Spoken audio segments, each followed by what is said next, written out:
Bismillahirrahmanirrahim. Assalamualaikum warahmatullahi wabarakatuh. Dalam pembelajaran kali ini, sebelum masuk ke pembelajaran, mari kita ucapkan rasa syukur kita kepada kehadirat Allah Subhanahu wa Ta'ala yang telah memberikan kita sebuah kesehatan dan juga kenikmatan untuk bisa menjalani aktivitas pada hari ini. Sebelum masuk ke pembelajaran, dalam pembahasan mengenai teks ceramah kali ini, marilah kita sama-sama menundukkan kepala dan mengangkat tangan kita sejenak, tunduk khusyuk dalam berdoa, meresapi dan memaknai serta bersungguh-sungguh dalam berdoa dan memantapkan hati akang teteh semuanya. Semoga pembelajaran kali ini bisa bermanfaat untuk akang teteh di kemudian hari. Silahkan untuk berdoa. Oke, apabila sudah, mari kita masuk dalam pembahasan mengenai teks ceramah. Nah, sebelumnya berkaitan mengenai teks eksplanasi ya, Kang Teteh.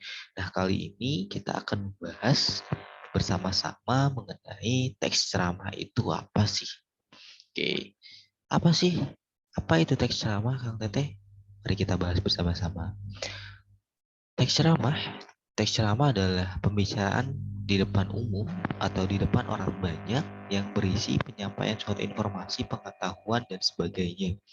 Jadi ingat ya, Teteh, bahwa ceramah adalah pembicaraan di depan banyak orang atau di depan banyak kalangan yang menyampaikan suatu informasi, pengetahuan, dan sebagainya. Yang menyampaikan ceramah orang-orang yang menguasai di bidangnya dan yang mendengarkan biasanya melibatkan banyak orang. Medianya bisa langsung ataupun melalui sarana komunikasi seperti lewat televisi, radio, dan media lainnya. Jadi teks ceramah itu adalah suatu pembicaraan di depan umum dan di depan orang banyak yang berisi suatu penyampaian suatu informasi, pengetahuan, dan sebagainya. Itu Kang Teteh untuk teks ceramah itu sendiri secara hakikatnya atau secara konsepnya. Nah, lanjut ke tujuan teks ceramah itu sendiri. Yang pertama itu memberikan informasi mengenai sebuah hal sehingga pendengar bisa memahaminya. Jadi, sebuah tujuan teks ceramah adalah untuk memberikan suatu informasi mengenai suatu hal, sebuah hal sehingga pendengar bisa memahaminya. Lalu yang kedua, mengajak pendengar supaya mengikuti apa yang disampaikan. Suatu hal, teks ceramah pun ketika ceramah itu disampaikan, penyampaian itu disampaikan bahwa ada sebuah tujuan sehingga pendengar bisa mengikuti apa yang disampaikan. Sehingga bahwa teks ceramah itu harus bersifatnya edukatif dan juga bisa meningkatkan pengetahuan dari seorang pendengar itu sendiri. Nah, yang ketiga, suatu tujuan teks ceramah itu untuk menggembirakan pendengar. Di sisi lain, suatu hal teks ceramah itu bisa juga menggembirakan suatu pendengar. Misalnya diselipi-selipi hal-hal yang lucu sehingga itu bisa memicu bahwa pendengar bisa merasa bergembira atas apa yang kita sampaikan atau ceramah yang disampaikan. Yang keempat yaitu untuk meyakinkan pendengar mengenai apa yang dibicarakan. Sebuah teks ceramah itu adalah suatu kata-kata atau kalimat-kalimat yang bisa sifatnya mengajak, meyakinkan suatu hal untuk pendengar. Jadi ketika misalkan ceramah itu mengandung suatu hal mengajak dan meyakinkan seseorang, pasti itu adalah menyangkut mengenai tujuan teks ceramah itu sendiri. Kan tidak mungkin apabila teks ceramah itu disampaikan hanya sekedar menyampaikan saja. Tapi itu di sisi lain penceramah pun harus bisa meyakinkan seorang pendengar dalam apa yang penceramah bicarakan. Seperti itu. Lalu yang kelima, guna melukiskan atau menggambarkan tentang sebuah keadaan. Teks ceramah sendiri pun itu bisa menjadi suatu gambaran berkaitan mengenai kehidupan atau suatu keadaan dari keadaan sosial ataupun yang lainnya. Teks ceramah pun bisa disajikan atau bertujuan seperti itu. Yang keenam, guna menceritakan suatu hal kepada para pendengar. Jadi, sebuah teks ceramah itu bisa menggambarkan, menceritakan suatu keadaan, suatu hal kepada pendengar tersebut. Jadi, tujuan teks ceramah ini yang pertama ada memberikan informasi mengenai sebuah hal sehingga pendengar bisa memahaminya, mengajak pendengar supaya mengikuti apa yang disampaikan, untuk mengembirakan pendengar, untuk meyakinkan pendengar, guna melukiskan atau menggambarkan tentang sebuah keadaan, dan juga guna menceritakan suatu hal pada para pendengar. Begitu Kang Teteh tujuan teks ceramah itu sendiri. Nah, selanjutnya perbedaan ceramah, pidato, dan khutbah. Jadi, apa sih sebenarnya perbedaan antara ceramah, pidato, dan khutbah itu sendiri, Kang Teteh? Hampir sama dan hampir istilahnya 11, 12, 13 lah. Saling beriringan dan memang secara penyampaiannya atau suatu bentuk pembicaraannya itu di depan orang banyak. Jadi sama saja, tapi ada suatu konteks atau suatu fungsi yang berbeda, Kang Teteh. Nah, ceramah itu bersifat lebih umum. Ceramah menyampaikan suatu pengetahuan, informasi, atau isu yang tertentu yang umum, mencakup semua bidang, dan disampaikan oleh pakar atau orang-orang ahli dalam bidangnya. Jadi ya Kang Tete, dalam bentuk atau mengetahui bahwa ceramah itu seperti apa, bahwa ceramah itu sifatnya lebih umum, Kang Tete. Ceramah menyampaikan suatu pengetahuan, informasi, atau isu yang tertentu yang umum dalam suatu hal dan orang-orangnya pun tertentu dalam bidang tersebut saja dan ahlinya saja. Seperti itu. Lalu mengenai khutbah.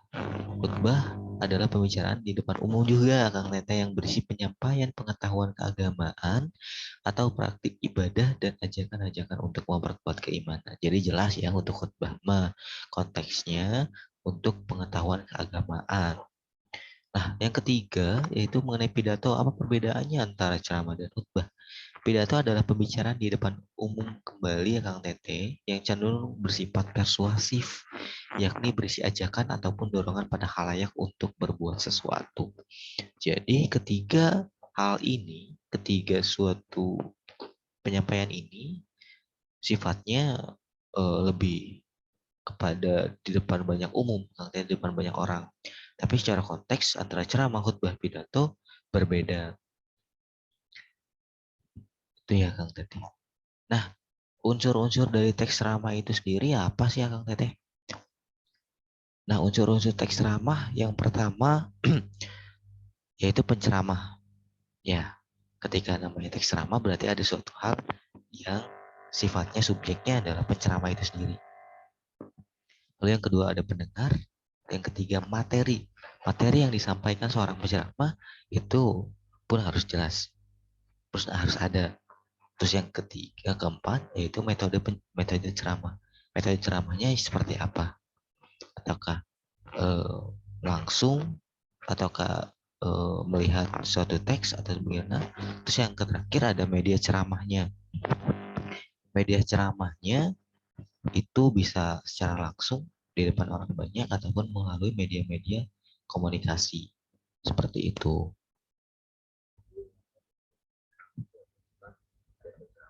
Dengar materi metode ceramah.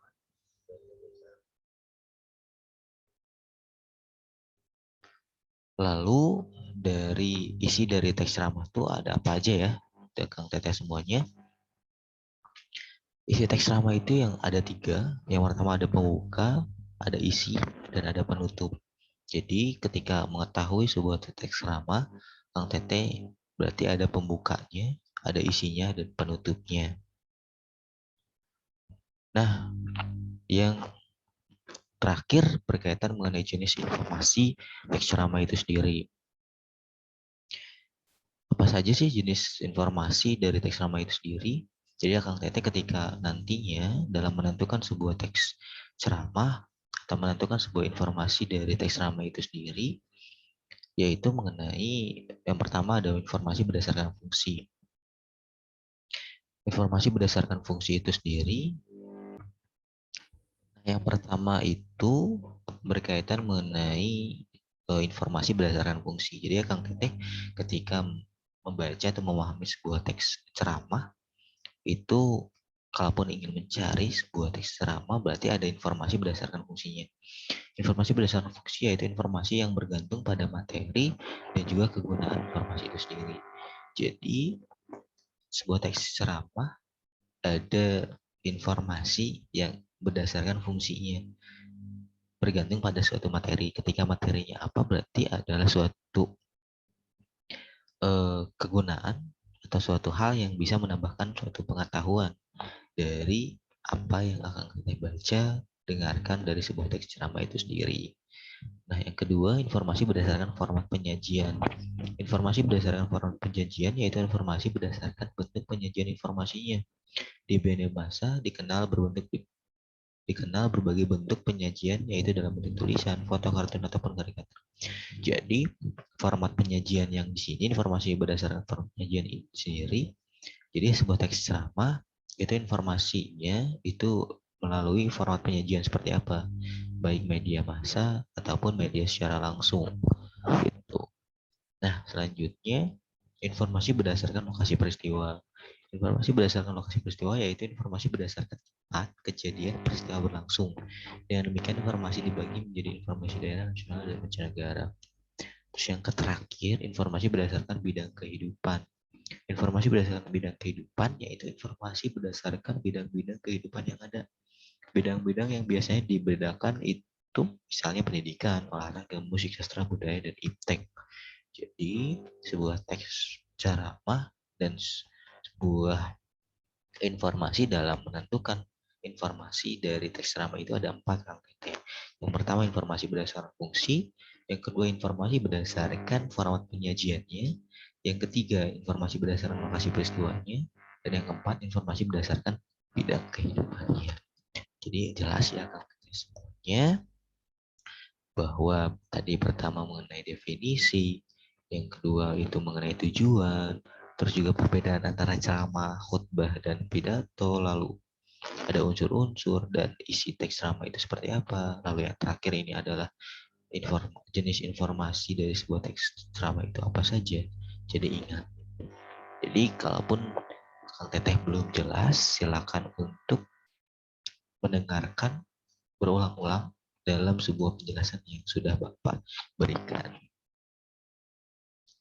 Nah, di akhir pembelajaran kali ini dan juga dalam evaluasi untuk Kang Teteh semuanya, ada tugas individu yang ketiga. Yang pertama silakan baca dan pahami contoh teks ceramah di buku paket bahasa Indonesia halaman 86 sampai dengan 88. Silakan Kang Teteh bisa melihat dan baca, pahami untuk cek contoh teks ceramah tersebut. Lalu yang kedua, tentukan dan sebutkan bagian-bagian penting pada teks ceramah tersebut Kang Teteh. Jadi sudah dipahami, sudah dibaca, silakan tulis ulang, sebutkan ulang apa saja bagian-bagian penting dari teks ceramah yang Akang Teteh baca dan pahami.